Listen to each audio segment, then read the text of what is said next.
Hey, this is Tiger. Welcome to my stream. Tonight we are going to look at the third part of the German signals, the HL signaling system, and we are finishing our trilogy on that. Hello AJ, thank you for moderating my stream again. How are you doing?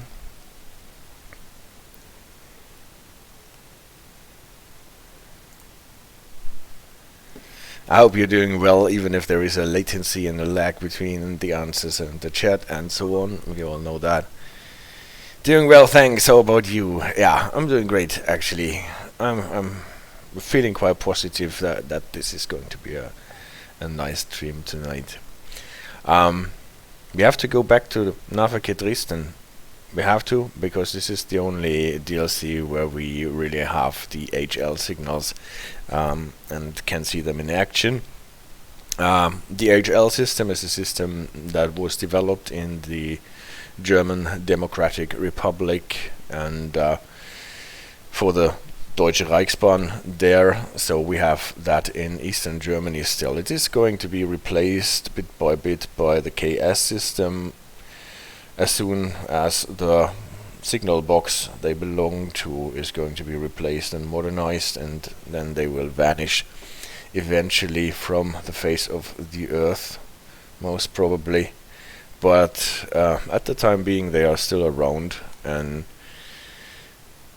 train drivers in Germany need to know how to read them, and they can be quite confusing if you look at them, because they have 17 different aspects, and well, it might prove actually a bit difficult to learn them by heart, but if you get a bit of order and method in it, it is actually quite easy, in my opinion.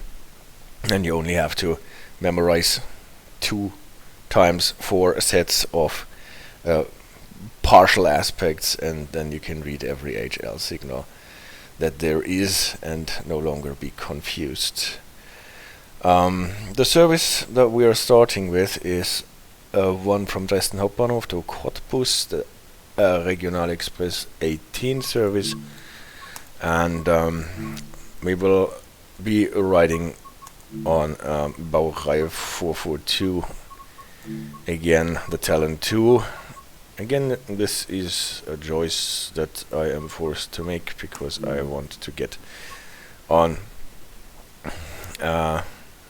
those services, and those are the paths that actually have most of the HL signals, because not all the route Dresden Nahverkehr you will encounter HL signals. There are a lot of KS signals already. Dresden area is KS only. All the faster parts of the tracks in between are KS signals, but around Coswig, around Großenhain, around Meißen, around Röderau, around Riesa, you will find the HL signals. And we will running once from Dresden to Großenhain and then back from Großenhain to Dresden to see as much of them as we can get. We are going to have snow today. AJ, I actually tried to find out how it is possible to get to start your service with already snow on the ground and still have dynamic weather, which does not work as far as I can see, because to have snow already on the ground you would have to set the snow level, obviously, and to be able to set the snow level you have to turn the weather to custom weather. Then you can actually edit the snow level, but then you are in custom weather and not in dynamic weather, and I don't know if the dynamic weather works if you are in custom weather, or if it just stays like this for the whole trip. If you go back to dynamic weather, then the snow level meter here is still filled, but you don't get it as soon as or as much as I saw when I tried to try it out this afternoon. So what we're gonna do, we have to set some not light clouds, light snow to start with. Dynamic weather 1451. And let's jump into the service and get our train ready. We're starting at Dresden Hauptbahnhof, but we are using a path that is different from the one that we used on the last stream where we started at Dresden Hauptbahnhof, and the one before. So this path we did not have so far. And I will show you, before we get to the point where we can talk about the HL signals a bit, more gimmicks and features of the talented Tempomat that we have on this train. So here we are in Dresden. We have to insert the master key, turn it on so that we can open our doors on the right side. Let's get the camera in a position where we can see if the passengers manage to board without injuring themselves and without anyone getting stuck between the doors. Then we set our displays to night mode so that we don't have that much white areas here. Then we need to turn on the security systems, the CIFA, and 2 switches for the PZB. PZB 85 indicator lights up, telling us that we are in PZB O mode. We need a bit of wipers. The wiper switch is over there. Actually, I would be better to keep it in light mode so we can see the cursor better. Okay, you want to have it in light mode like this. Well, I will switch it to light mode if I try to show something with the cursor here. Apart from that, it is annoying me too much. Or can you not read the display if it is in dark mode? Oh, I'm missing my call for departure.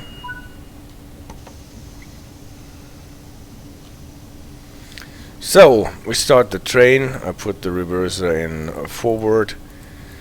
PZB is starting with a startup program. Again, I won't explain too much about PZB.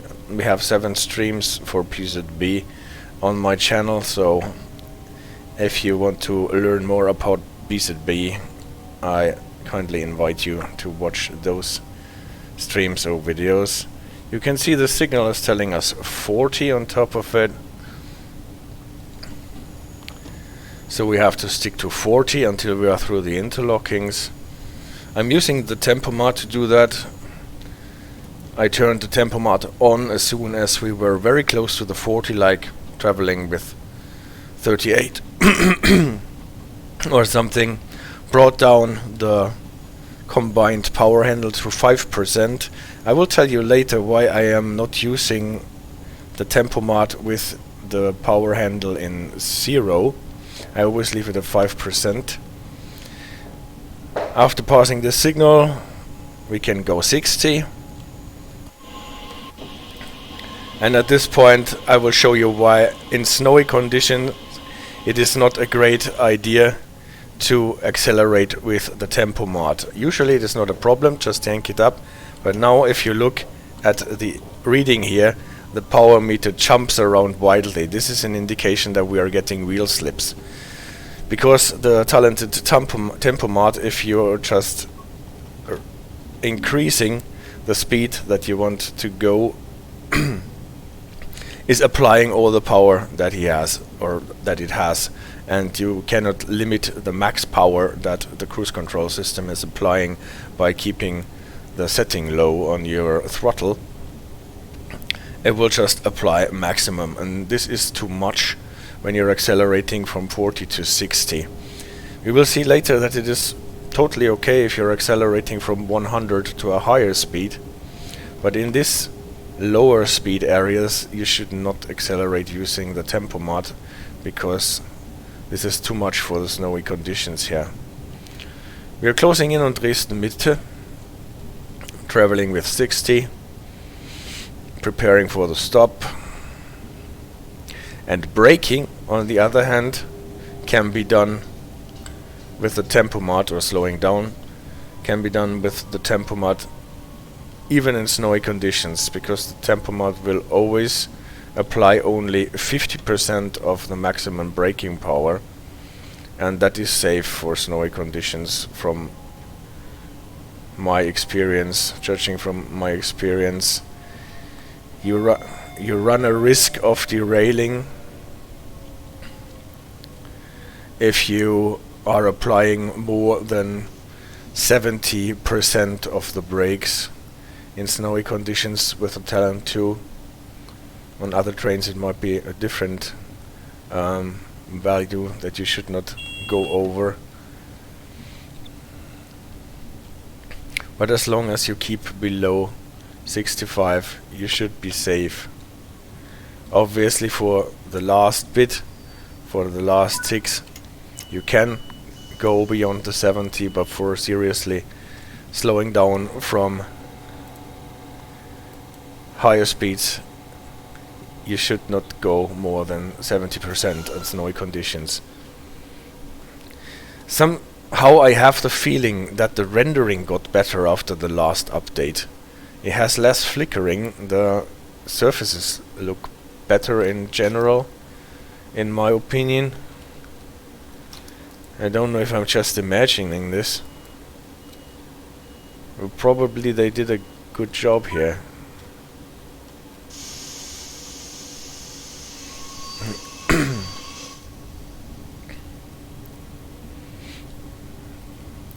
So when accelerating in snowy conditions, I would not advise to apply more than 80% of throttle.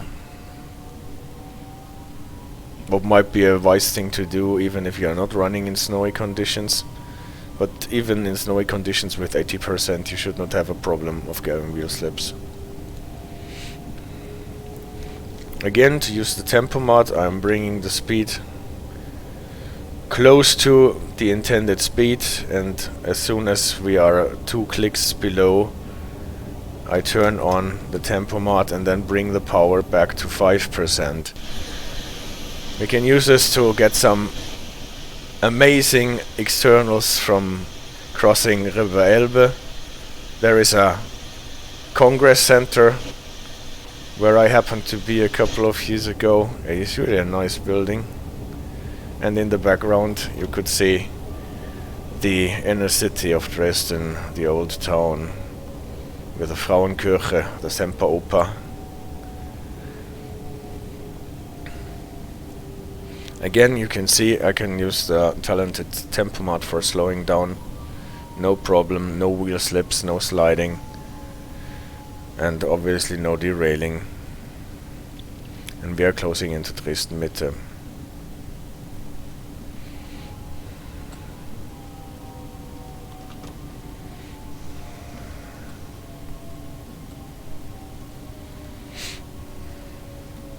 You can even use the Tempomat for gradually bringing down your speed from 40, what you would probably use for a platform speed, to 10 in the end.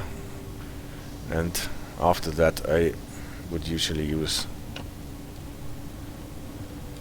the brake lever to bring it down to the standstill.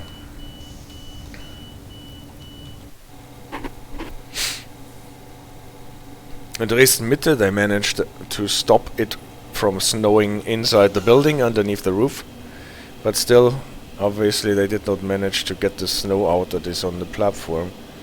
Probably is blown in.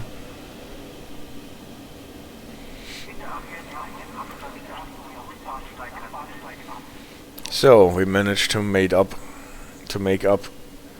the time that we lost at the start.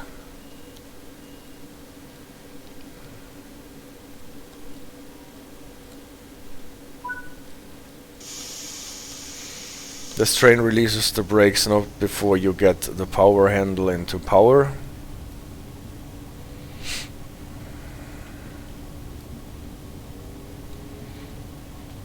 Again, as I said, 80% power for accelerating in snowy conditions. We're still on an 80 restriction, but we know that we are going downhill, so I will bring the speed to 75 and lock it there with the Tempomat in case that we are overspeeding for 1 click or 2 on the descent.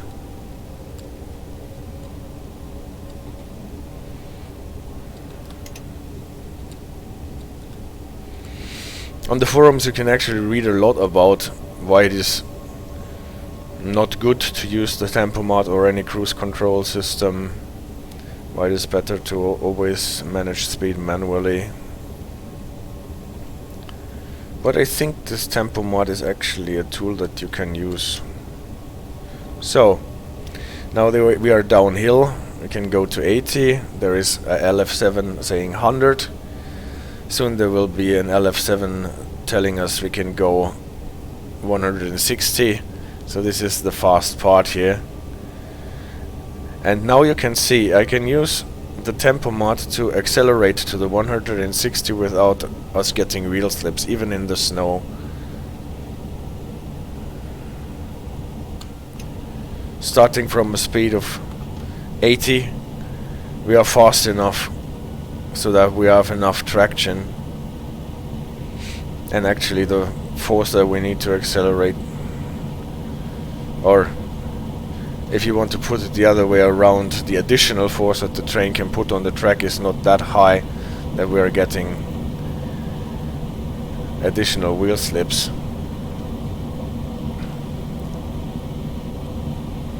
So far, by the way, we have only seen KS signals, not one single HL signal, except for maybe in one of the tracks on the side, but on our route there have not been any HL signals so far.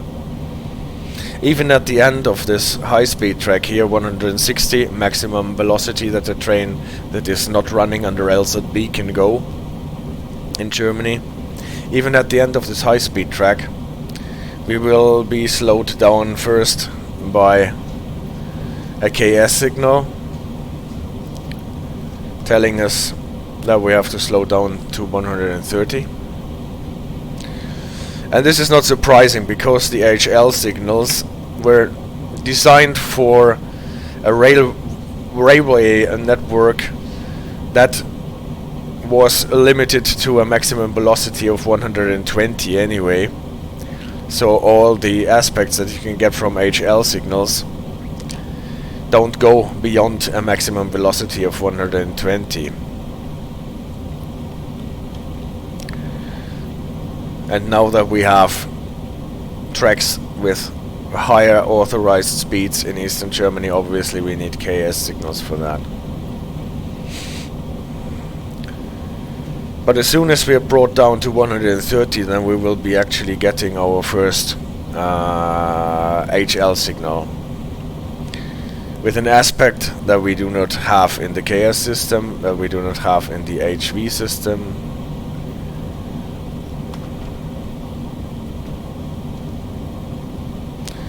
Even in snowy conditions, it is safe to brake or slow down with the Tempomat. It is actually a safety precaution, because it will not apply more than 50% power, braking power. And if you try to slow down manually, you always have to make sure that you're not pushing the brake lever harder than 70%, otherwise you will most probably derail when you try to slow down from a speed like this. Now we're getting the go via point, and there is already the flashing green with a 13, the ZS3V, telling us we have to slow down to 130. And you can see I just took down the speed on the Tempomat, and the train is applying exactly 50% of braking power and slowing us down. So that we are at 130 long before the definite 130 signal comes. Here's actually the signal with the white 13 telling us 130 from here, because we're going across a switch with a maximum authorized speed of 130 to the left. And now we are getting our first HL signal, a flashing green. You can see it on the horizon maybe. A flashing green without any number. And this is an aspect that we only have in the HL signal. Here it is. And it tells us to slow down to 100. And maybe you have watched our PCB special stream about the GPA magnets that are hidden right here on the track. They make sure that you are slowing down to 100. At this point, they check if you are down to 105 already. If not, they stop you. This is a repeater. You can already try to spot the sign on the bottom of the mast. And here's a weird sign, isn't it? A green bar, flashing yellow over steady yellow over green bar. What the heck is that supposed to mean? Well, it was yellow, so I acknowledged it. I got the 1000 Hertz influencing, 1000 Hertz monitoring, so I bring down the speed to 80. Well, the flashing yellow, we will see it in a second or in a minute, tells us we have to prepare for a reduction in speed to 40 or 60. Since I know the route, I know that it will be a reduction to 60. And this is the signal reduction to 60 that is coming up here. Steady yellow over a yellow bar. This tells us we have to go 60 now and have to prepare for a stop. And since we are stopping here at Coswig anyway, preparing for a stop is not so bad. So we are just going for a stop. The yellow here is just a repeater. We can see that on the white circle sign on the bottom. Actually, I should acknowledge the repeater too, even if it is not secured with a magnet. But this is actually best practice according to the operating rules. Also, repeaters should be acknowledged if they show an aspect that needs to be acknowledged. So we acknowledge that too. You can see the red signal at the front. In front of us, we stop, we open the doors, and the signal turns to green. If that wasn't scripted. Well, while we are waiting at Coswig for our passengers to board the train, I run the presentation that tells us about how the HL signals work. And for that, actually, we go back to the HV signals. We had a stream about the HV signals, and this was the classic system that we had in Germany for almost 100 years. The Hauptsignal, Vorsignal, this is the Hauptsignal, this is the Vorsignal, main signal, distant signal, the distant signal with the diagonally arranged lights telling us what the main signal will be. We have this 1000 meters, 1 kilometer distance between them usually, and yeah, not so many aspects. Red for stop, green for go, yellow over yellow for announcing a red, green over yellow for going slow. It can be with a number telling us how slow, if not 40, and the same on how does German light work. Alright, that is the HV system. If you want to look into it, how it works and how it is developed and what the system is in it, I kindly invite you to watch the HV signaling system video on YouTube. Today we want to develop the HL signals out of the HV signals, because this is what historically happened. Hey, painful agenda. I hope it won't be so painful here. But the HL signals, a lot of people think they are painful. Yeah, we did a stream in the video about the UK too. In the UK it's green, double yellow, yellow and red, and sometimes even in the older systems it's only green, single yellow and red. Sometimes you have flashing yellow aspects if there is a speed reduction. I really love that system, and the KS system and the HL system, they get quite close to the British system. So HV system is more complicated than the British system, but the KS system for the normal sequence up to the red light just looks like the British system, and The HL system just looks like the British system, and the KS system in this aspect too. The speed signaling is a different part, but we will get to that. So what do? We look at our HV sequence here. We have a distance signal telling us next signal will be green. We have a repeater telling us it will be green, then it is actually green. On here we have the next distance signal telling us next signal will be red, and it is red. We just put in a repeater here too, and we put in front of it another main signal with another distance signal and another repeater in between. That was our HV signaling sequence. We have the white light telling us that this distance signal is closer than the regular braking distance of 1000 meters, closer than 950 meters actually, and the repeater always sporting this white light too, so that you can see it as a repeater. You have to look if the signal has a distance signal board or not, and then you know if it's a repeater or if it is a full-blown distance signal. That is what we have for the HV signaling system. You remember maybe this extended sequence from the KS signaling system. We used it there as well, and then we removed the signal heads and put the other one on pod.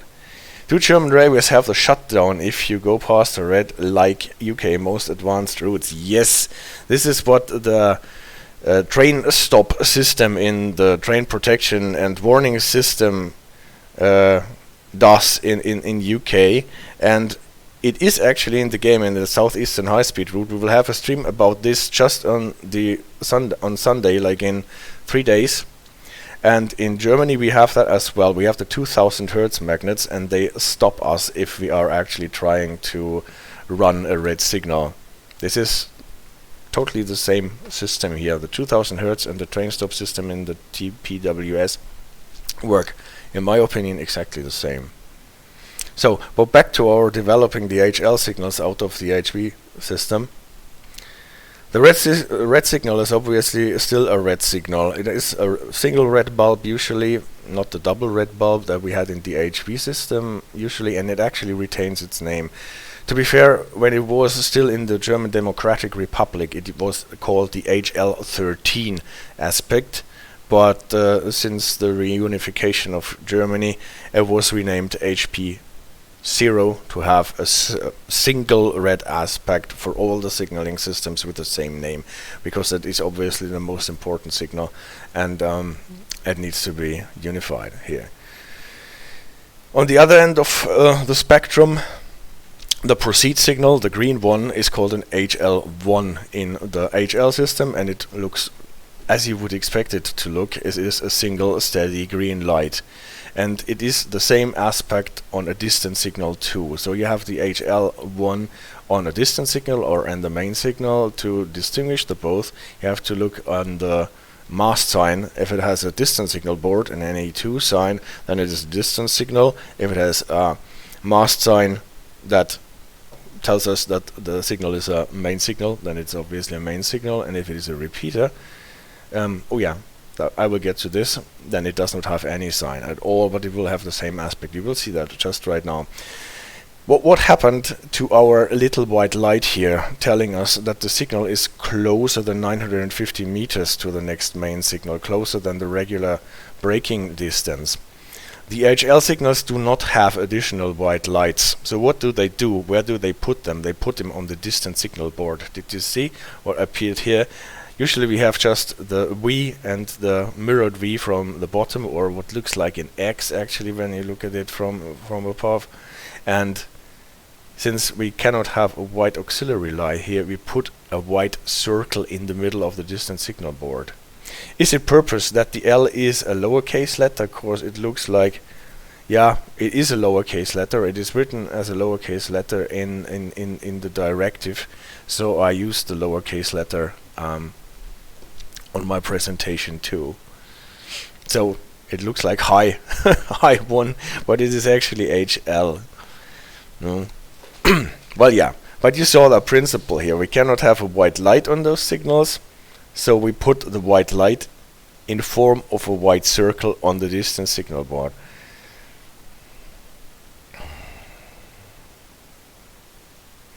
Yeah, actually most of the German lines are actually really rewarding. Yeah, I hate. Oh yeah.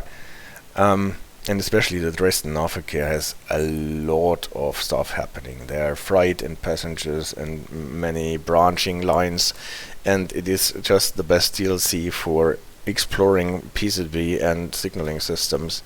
That's why I so often have the Dresden Nahverkehr on my stream. Yeah, but important, yeah, AJ, don't forget that. You have to always remember that this funny distance signal board with the circle in the middle is just a replacement for the white light that tells us that this distance signal is closer to the main signal than it usually would be. A similar thing happens with the repeater. The repeater should have a white light, denoting it as a repeater, but we cannot have white lights on HL signals, so it doesn't have a white light, and we have the circle on a sign on the mast. So those little signs with a white circle, it looks a bit like a shooting target or a button to switch it off. It is actually a sign that tells us that this is a distance signal repeater. So in the HL system we have a definite sign that is only on repeaters. What happens here with our distance signal, where we had both the main signal and the distance signal on the same post, on the same mast? We remove them both and we replace them with one single aspect, and this is called HL10 here. It is a steady single yellow, and it is announcing a red. It tells us we can go with maximum authorized speed past this signal, but then we have to stop. And this is just like in the KS system or in the 3-aspect British system. Green over yellow to red. No speed signaling in between. To tell us that this signal here, that can be green, is not only a main signal but also a distance signal. You remember in the KS system we had this downward pointing yellow triangle. Here in this system we have it too, but it is on a black board, on a black background. So it is not just a triangle fixed there, but it is a black board with this yellow triangle on it. So it looks a bit different, but this is not really something that can confuse you. This HL10, the single yellow aspect, obviously is announced by a distance signal that is the same one that announces a green signal, because for all intents and purposes of what you have to do when passing this signal, you are still on a proceed. You can proceed with maximum authorized speed, you just have to prepare for the stop afterwards. And this, what you have to do at this main signal here, is what is announced by the distance signal with a green. Also on the repeater, obviously, and the repeater again has its repeater sign.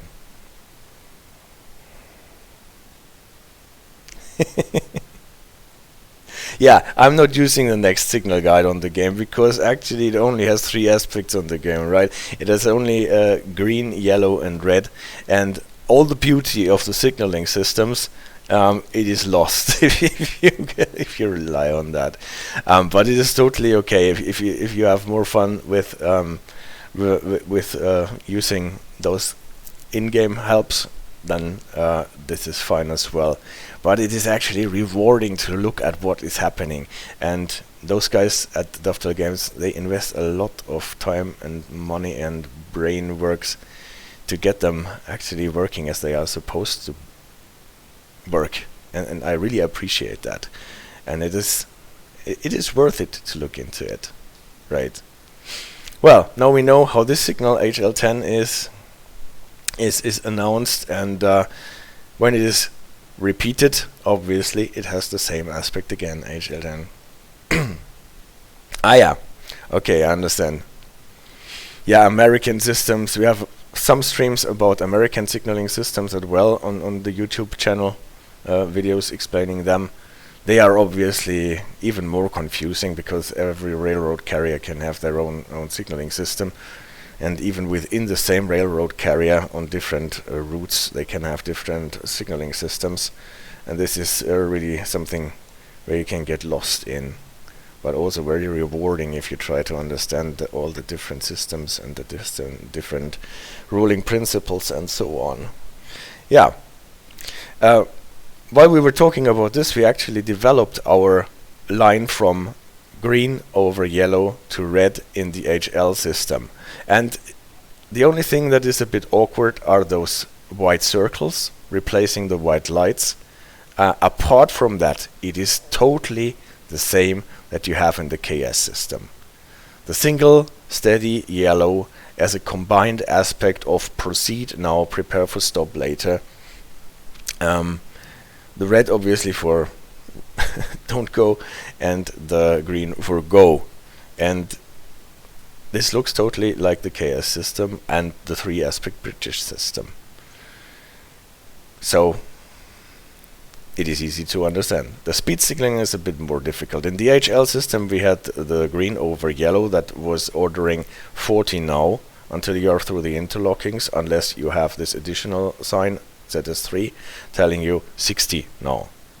And the distance signal with the same colors aspects arranged in a diagonal fashion, and the announced speed in yellow.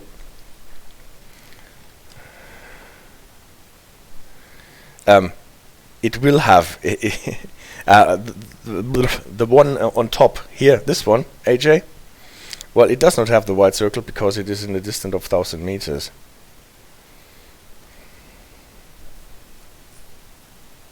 Yeah, this one does not have the white circle because this signal in the HV system would not have the white light, right? That's why it does not have the white circle.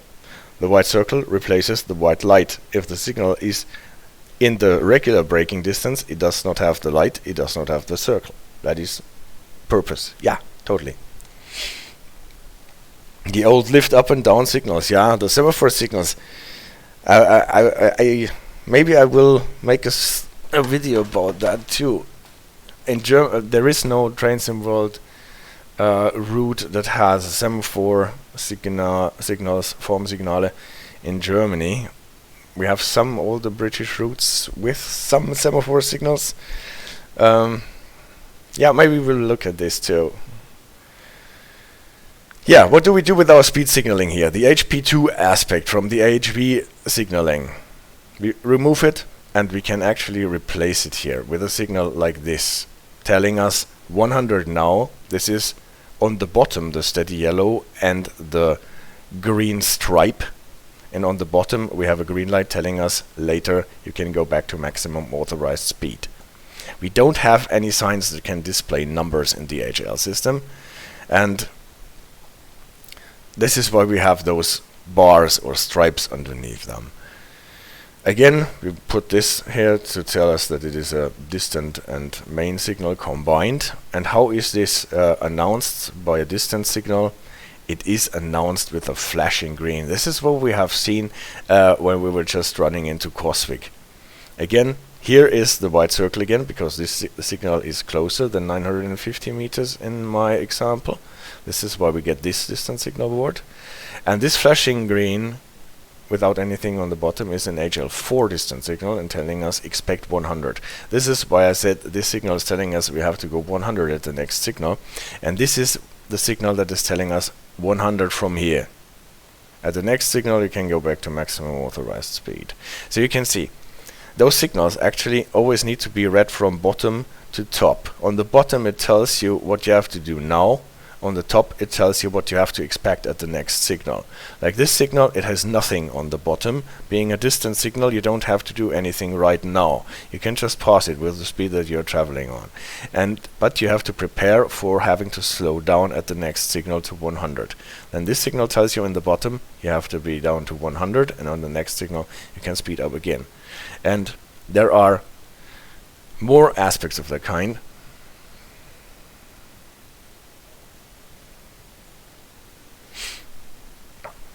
Well, in Germany there are a lot of lines that display digital speeds. You see them everywhere in the HP system and in the KS system.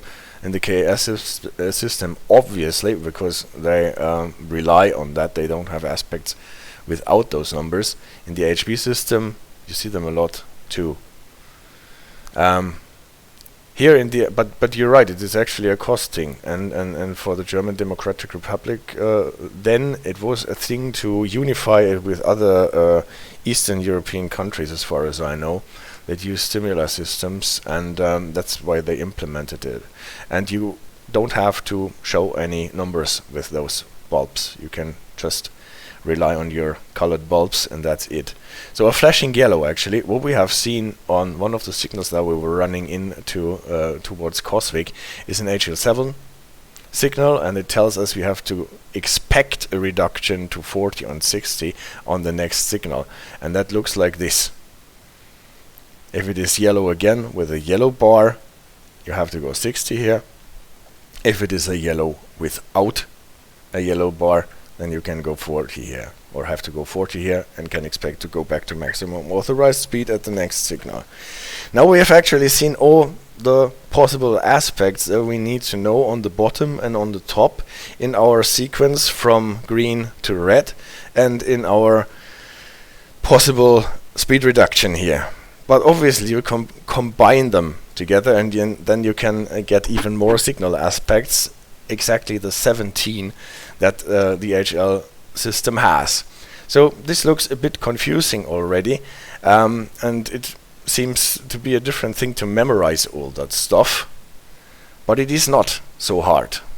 This is why I just made a matrix, and I filled always 4 aspects that you can totally remember quite easily, and then you can build your signals out of what you know.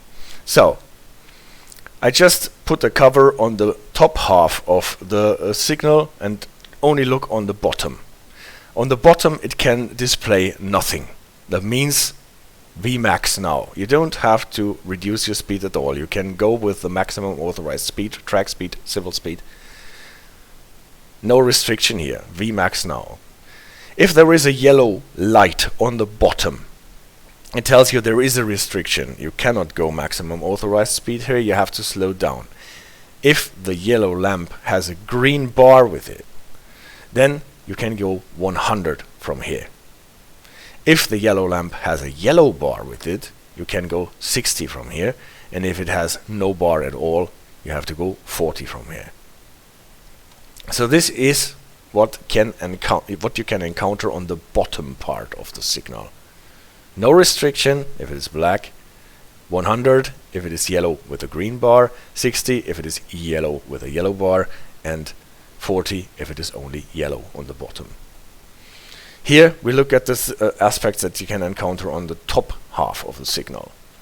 If you have a steady green, expect on the next signal that you can go with maximum authorized speed. If you have a flashing yellow, you have to expect on the next signal that you have to keep below 100. If you have a flashing yellow, then you have to expect to be reduced to 40 or 60, to one of those two. You don't know it yet.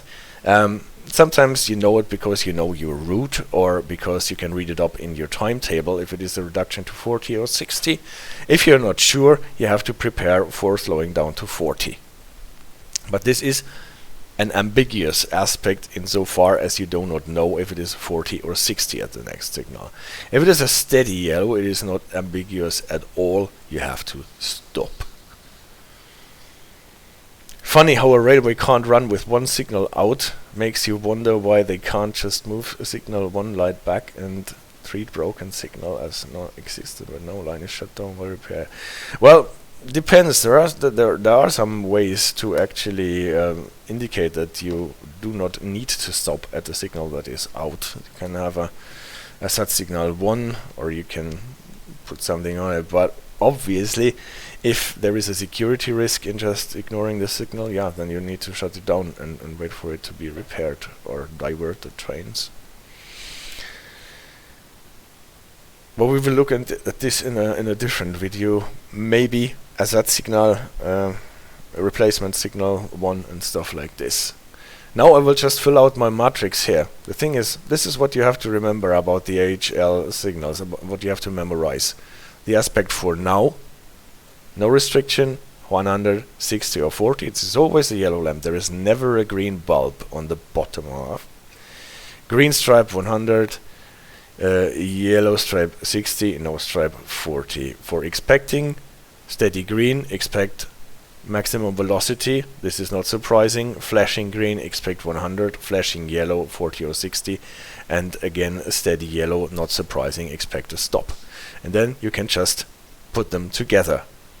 Always from here in the column the bottom half, and in the top one in the row the top half, and then you get together all your 16 signals. They are not called HL16, they are here between 60 and 40. You have an A and a B version.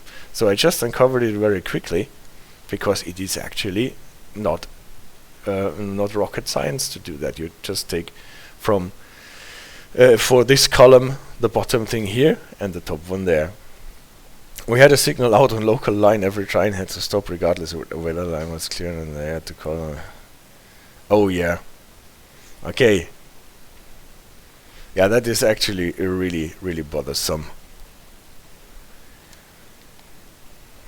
Good thing if you can actually reach your signaler then, if you're waiting on this signal, not if you're in a place where you cannot reach the signaler by GMSR or the signaling telephone that is on the signal.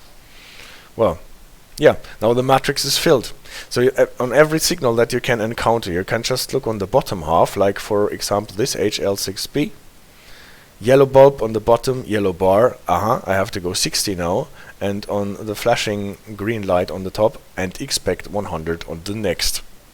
If you pick this, HL9A, yellow on the bottom, no bar, I have to go 40 now, flashing yellow, I have to expect to be reduced to 40 or 60 on the next signal, and so on. And for example, you can see this signal here, a steady green over a steady yellow, HL3A. Maybe we can confuse this with an HP2 signal in the HV system.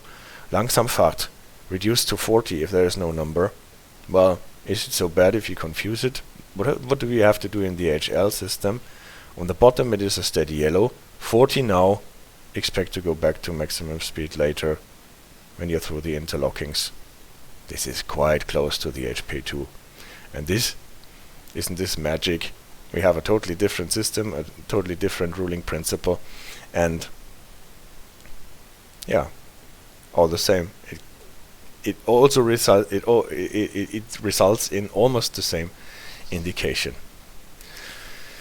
One thing that I want to point out, all those aspects that we have here with those meanings, so and so now, expect this.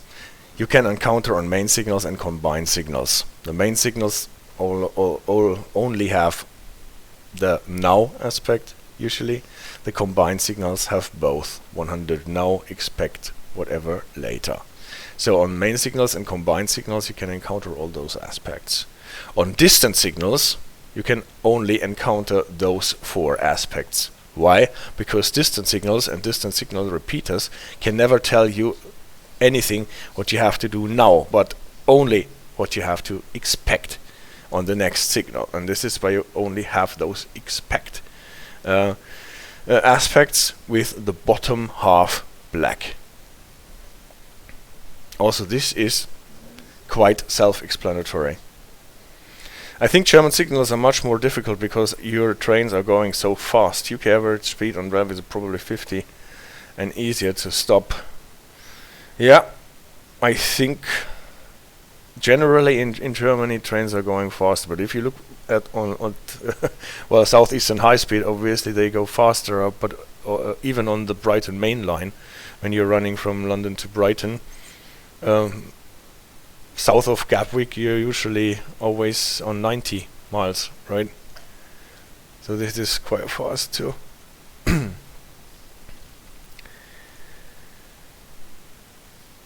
So, what did I want to talk about too, apart from that? Yeah, I wanted to repeat this, because we encounter it in our stream. Speed reductions. You know, those signs, LF7, black number on white ground, always, if it is a reduction, you get a warning with the LF6 sign, black number on yellow ground. You usually have to acknowledge it, so you can get 1000 Hertz monitoring, and you have to bring down your speed until you hit this sign here. And this is valid until you get a new limit. Contrary to that, and this is a recap from our HV signaling stream, if you have it inverted, a white number on a black ground or a yellow number on a black ground, it is also announced and an enforced reduction in speed limit, but it is only valid through the interlockings after that sign, the ensuing Weichenbereich. We will see actually a sign like this later on our trip, and actually standing alone, and you know that if they are only used as light signals, then they are not triangular necessarily, they can be in a rectangular signaling pod and don't have this frame around them. Frame only have those signals that are actually signs, not illuminated numbers. We had those arrows, those two different arrows. The white arrow just telling us to which track this sign belongs, in this case to the track on the right side of the sign when you look at it, and this yellow arrow telling us that this announced reduction in speed limit belongs to a diverging track that will come if you just pass on. So it does not tell you that this sign belongs to the track to the right, but the reduction will happen on the track that is diverging to the right. Two more signals that we have encountered already and will encounter even more, but I will give them a name tonight. ZS2V and ZS2. Those are the Fahrtrichtungsanzeiger, the white one, and the Fahrtrichtungsvoranzeiger. They just give you an idea about what way you will be routed and for what way those signals are actually valid, if there are junctions or crossings or whatever. I think that system is good. They can slow trains along a line to keep traffic moving without need to stop at reds as often. Yeah, that is actually good. That is actually good that you can and you can protect speed reductions, and you can slow down trains if they are going over switches without the driver necessarily need to know all the speed limits for all the switches that he encounters. I think that makes a lot of sense.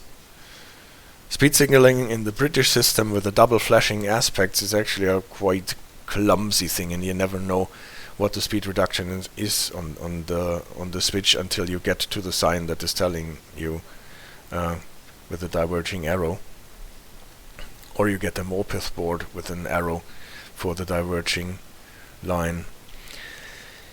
Yeah, but back to the German system. So those Fahrtrichtungsvoranzeiger, again the same system here. The yellow one is the advanced signal, the white one is the definite signal here, and you can use those signals to know where you are in your track, because usually they are in front of a junction or any diverging line, so you know that you're closing in on this junction and need to prepare for anything that happens after the junction, and you know that you're going across a switch and stuff like this.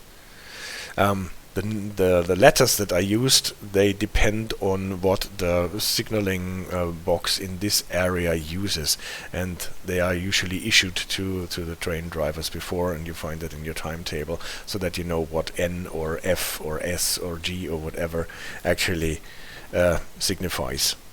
This you cannot divine necessarily. You have to have this information, what path actually is meant with this letter that is shown. And the last one, we will see it on the very last bit of driving that we're doing today. This is this T that is tilted 90 degrees to the left.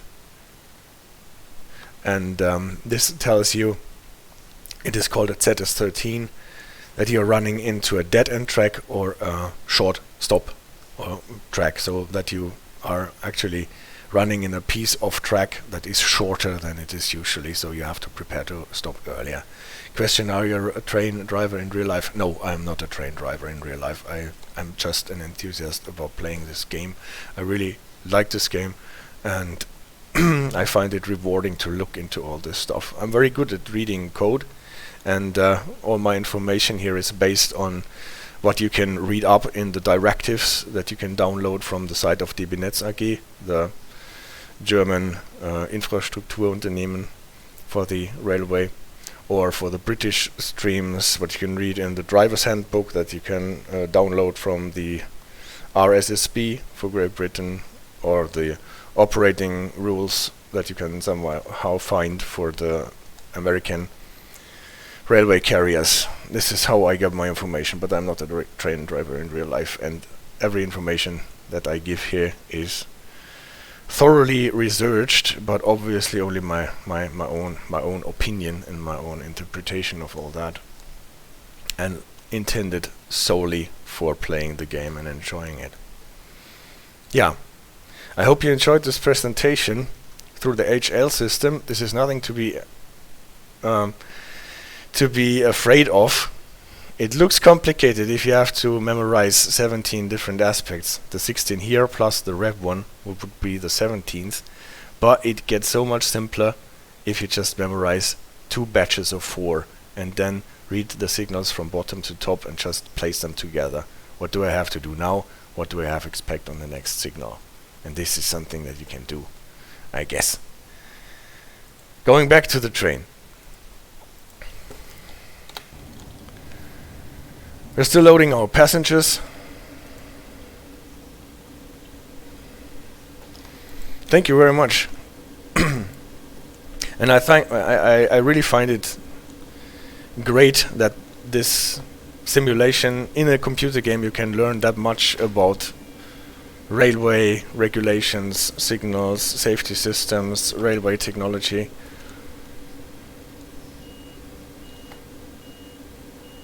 And a lot of it is really implemented well. Obviously there are glitches, obviously there are some bugs, inconsistencies, errors, but all in all it is implemented really well. So, we're starting here after we stopped under 500 Hertz, so we got a restricted 500 Hertz. Even though the signal turned to green, we have to stay below 20 until we pass the signal. Then we will go back to the 1000 Hertz, also restricted, so we will have to stay below 40 according to the PZBO regime. And as soon as the yellow lamp goes off, we can release, even though the train does not tell us, and accelerate beyond it.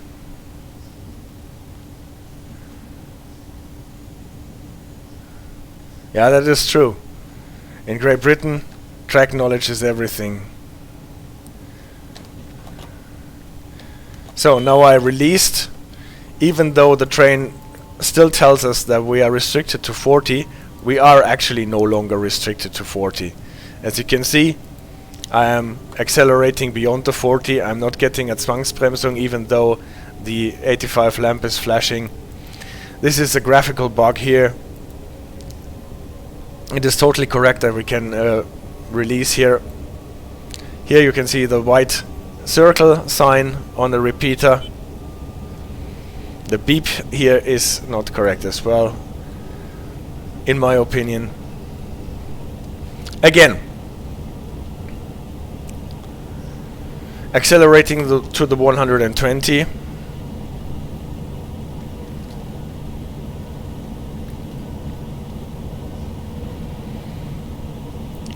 And when close enough, I hand it over to the Tempomat. Bring back the power to 5. So why am I doing this? Why am I keeping the power at 5%? The thing is, if you want to take over manually, as soon as you apply brakes, the Tempomat is switched off and you can apply brakes. This makes sense because in an emergency, driver needs to be able to apply brakes without having to fiddle around with the Tempomat. If you are applying power and turning off the Tempomat manually, like I do this now, turn it off again, then you will get a traction lock. You have to get back the power handle to 0.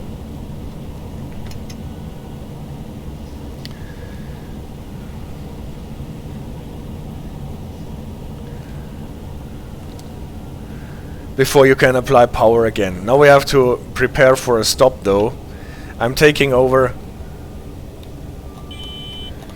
to bring down the speed manually.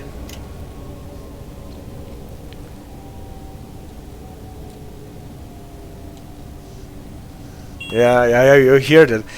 For a short while I had the brake lever across beyond the 70%, and you could totally hear the swish, swish, swish of wheel slips.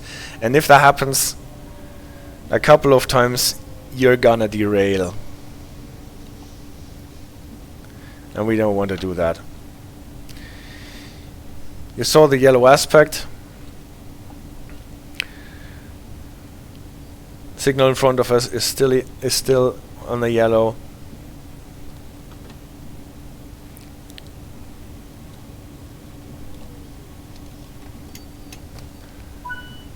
Now it turned to green, but we stopped under a yellow. We did not get 500 Hertz. This is why we are only in a restricted 1000 Hertz, limited to 40. At least it's not one them trains you have to make a full stop before you can restart. Yeah, depends. If you get a penalty break, then you have to recover. Then you have to go to a full stop and go back.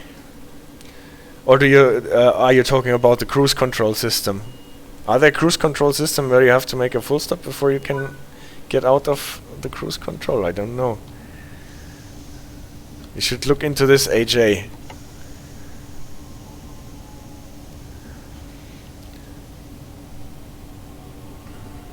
So, restarting the train again. Not applying more than 80. And don't forget, we are still under the restricted 1000 Hertz monitoring from PZB. Again, if you're interested to learn more about PZB, there are 7 videos on my channel teaching PZB. At the moment, I just tell you, we are in restricted 1000 Hertz, limited to 40. And now, since the yellow lamp came off, we can release and actually go faster, and this time the display works and we can go back to line speed.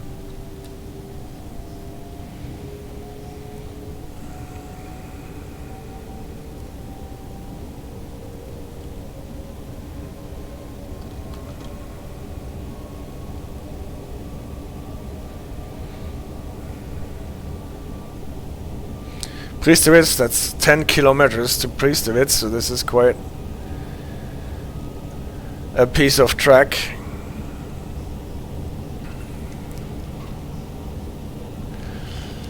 One last thing that I wanted to tell you about the talented Tempomat. I just found it out recently. I find it a bit weird.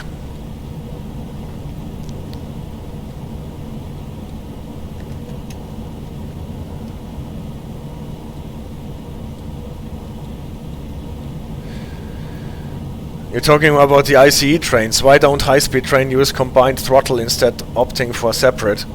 I actually do not know why they do that. Most probably because their brake technology is built like this. But on a more detailed level, why their brake technology is built like this, I cannot really tell you. But it is true, on the ICE trains you don't have a combined handle.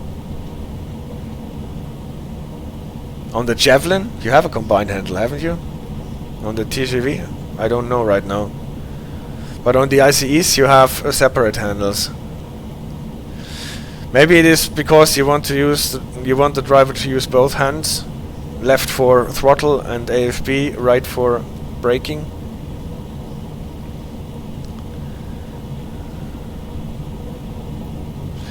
Yeah, but what I wanted to tell you about the Tempomat. I already showed you that I usually have it on 5% power, because it will apply as much power as it thinks fit anyway. The funny thing is that I can turn the power to 0. That was the CFA adjust. I turn the Tempomat off. I turn the handle to 0. And then I turn the Tempomat on again. You can see the tempomat is on. The blue dot is here. And it actually works. I can reduce the speed with the tempomat. The train is applying brake power. I can increase the speed. The train is applying traction force, even though the combined power handle is at 0. The problem with that is, though, that if you use the combined power and brake handle to slow down, like now I move it to slow down, nothing happens. The tempomat does not come off. Usually, as soon as you're applying brakes, the tempomat should go off. And this can be really annoying if you're trying to stop at a station. A nice encounter with a freight train, Habeen wagons. So this is why I suggest and advise you to put this lever on 5% power if you use the talented tempomat. You have to reset it to 0 if you turn off the tempomat manually, because you get a traction lock. Oh, that's why I've flown past stations. At the time I thought it was a glitch. It might actually be a glitch, but I can tell you at least what the glitch is about. So, if you turn on the tempomat only if you have your power handle at some power, then it won't happen. But if you turn on the tempomat if the power handle is at 0, then the tempomat will not turn off automatically if you yank in brakes, and then you're flying past stations. That is actually a problem.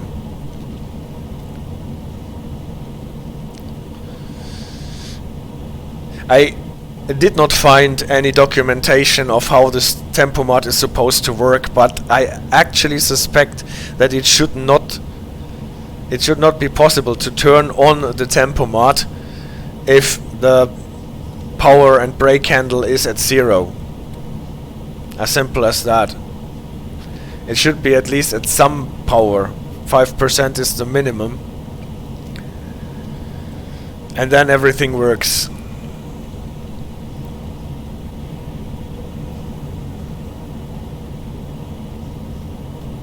Well, this is totally okay. You can coast when approaching. If you can still stay on the timetable, this is absolutely no problem. If you have a tight timetable, and with those short stopping services with many stops, most of the time you need to be late on the brakes to stay on the timetable. But in general, the more you can coast, the better, because it saves the energy.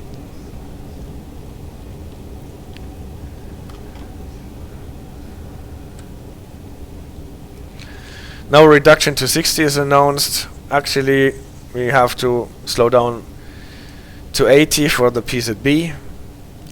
Then we could just let the train coast.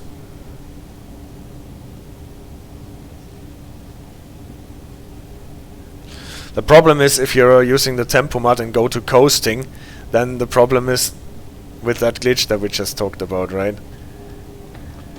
Then you have to turn off. Well, you can do it. If you coast here and go back to manual braking, then you just have to turn off the tempomat by hand. Then you can totally do it. And don't fly past stations. But you have to remember that you have to turn off the tempomat manually.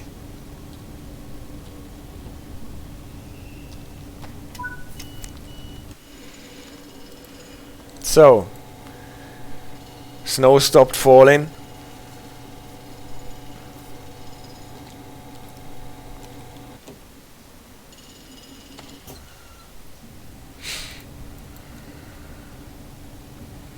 So in my opinion, the Tempomat on this train is really a helpful device, but you need to get used to it.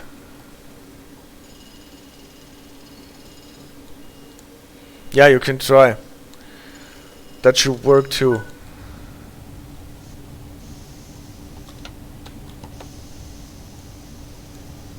So, don't forget that we stopped in 1000 Hertz, so we're restricted, but the yellow lamp has come off already, so we can release.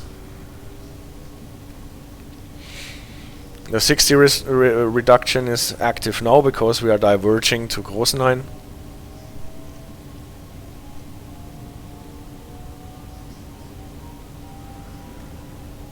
Since we are going downhill for a bit,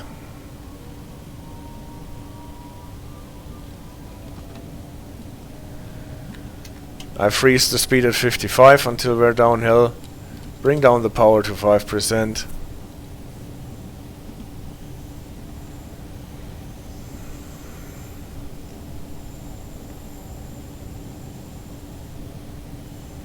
The American ancient diesels, well, they are great. I really love them. The F7. There on my channel there is a stream about the limited power scenario in Clinchfield Railroad, and you always hear me just dreaming about how great those old buckets are.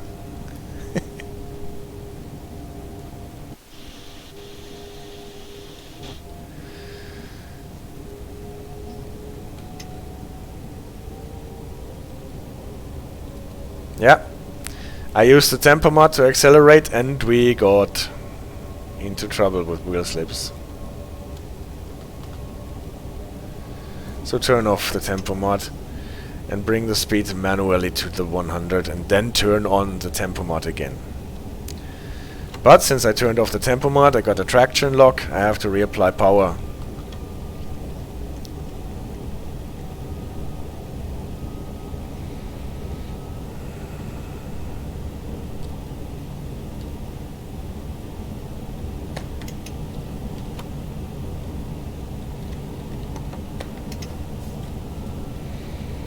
Sometimes actually the Tempomat gets turned off when you go to the 0 position.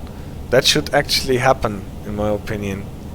But you can turn it on when you're in 0 position, and I think this is not correct. Yeah. So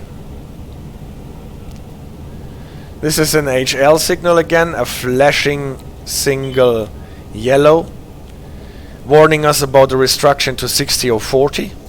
Since I know the route, it will be a reduction to 60, just like the sign that we will be getting soon.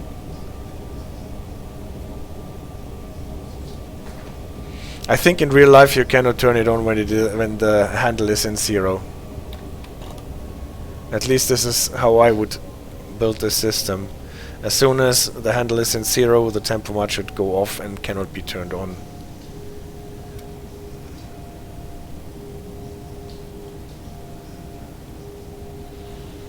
And with the more elaborate cruise control systems you can limit the amount of power that the train is applying. 60 now, prepare for halt. This is what the signal is telling us. That's why I'm acknowledging it. We're already down to 60 for the incoming 500 Hertz, so we can just perform our stop regularly.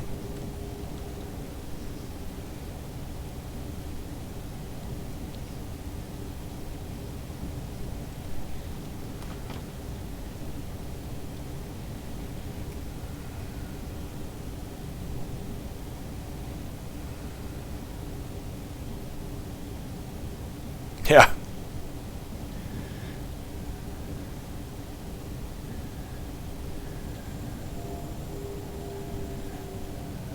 There was some talk on the forums. Did you read that? If they should have routes where only remote controlled trains are running.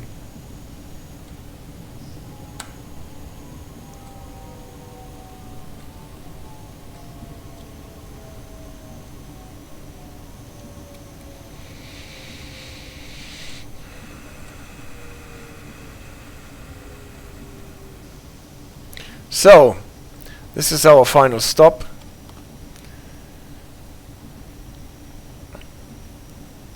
We almost made it in time, even with all the fiddling about.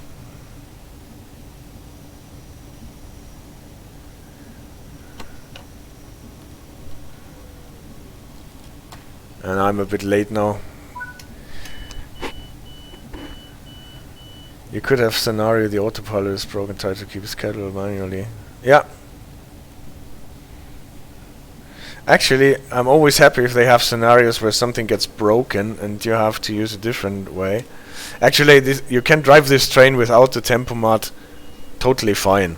I think actually using the tempomat probably adds more challenge to the game than just driving it without it is, well, focusing on speed managing mostly. That was the service here. I actually planned on driving the train back to Dresden, but I probably will skip that. We have seen all the signals, we have seen the presentation about it. On the way back, I would use the R15, then you get routed to Dresden after Coswig, where you can see some more aspects of the HL system. If you want to see more HL system aspects, then you can drive to Riesa. There are more of them. And what we can do is have a close look on the HL signals, like here, what they look like from close by. This is one that does not have the bars because it cannot show them, but it is showing you the green on the bottom. 40 now, expect to go back to maximum authorized speed on the next signal. So after the interlockings, you can go back to maximum authorized speed. Here, the HPO, obviously. And here, the repeater, the distance signal repeater for the red signal with the nice sign with the white circle. What we might maybe do this. We do this quickly because we have a little more time. AJ is maybe already asleep, but what I wanted to do is to show you one of those distance signal boards with the white circle inside. For that, I will pick. I'm not. You're not asleep, AJ. I'm happy to hear that.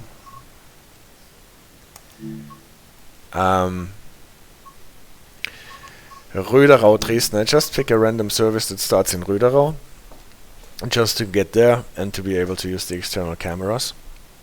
Röderau is a little branch where some of the freight services in the Dresden Nahverkehr start and end. They have HL signals too there, so you can see them. Oh, did I choose one that starts at night? I hope we will see stuff anyway. So, you can see, again, HL signals on red. They will switch to yellow later so that we can start. But let's just check if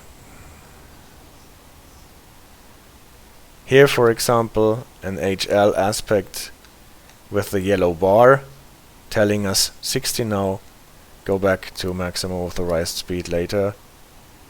And I think it was here on some signal for... Yeah, we can see it, the moon is here. Here, AJ, can you see? This is one of those distance signal boards with a circle incorporated in the distance signal board, because the signal up there, the single yellow, cannot display the white auxiliary light. And this is the single distance signal board of that kind that I've found in the game so far, but I'm happy that I found one at least. And with that, I want to conclude this stream. Thank you for joining me, thank you for moderating it, AJ, thank you for all your questions. Painful agenda, it wasn't painful at all. And on Sunday we're going on with British trains, TPWS. Thanks a lot, take care, have a nice time, bye.